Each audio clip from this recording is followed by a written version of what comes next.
ఏలూరు జిల్లాలో పోలీసులు ముమ్మర తనిఖీలు చేస్తున్నారు. మ్యాంగో బే కల్చరల్ రిక్రియేషన్ క్లబ్లో పోలీసులు సోదాలు నిర్వహించారు. ఈ దాడుల్లో 150 మంది పేకాట రాయుళ్లను అరెస్ట్ చేసి 80 కార్లను స్వాధీనం చేసుకున్నారు.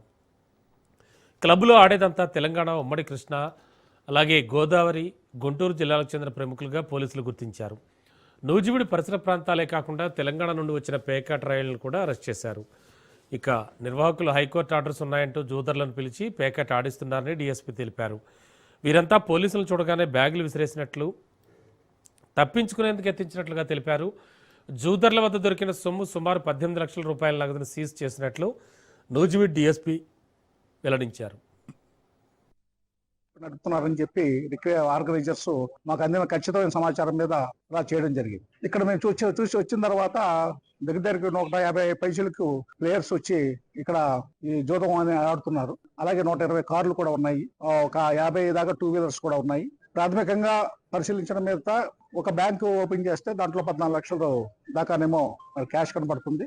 అలాగే రెండో బ్యాంకు దగ్గర ఒక 4 లక్షలు కనబడుతుంది. ఇంకొక 2 బ్యాంకుల గురించి కూడా ఆరా తీస్తున్నాము. అవి ఎక్కడికి వెళ్ళి ఏమిటని చూస్తున్నాము. మొత్తము 4 చోట్ల ఇది జరుగుతుంది. ఈ జరిగిన దీన్ని ఇది ఏంటంటే ఈ హైకోర్టు ఉత్తర్వులు ఉన్నాయని చెప్పి ఆర్గనైజర్స్ దీన్ని కొంతమంది ఈ యొక్క ప్లేయర్స్ ని రప్పించడం జరిగింది. వీళ్ళు అవుట్ సైడ్ స్టేట్ నుంచి కూడా కొంతమంది 25% దాకా అవుట్ సైడ్ స్టేట్ నుంచి కూడా తెలంగాణ నుంచి కూడా రావడం జరిగింది. దాని మీద మాకు ఖచ్చితమైన సమాచారం మీద మేము ఇది వర్కౌట్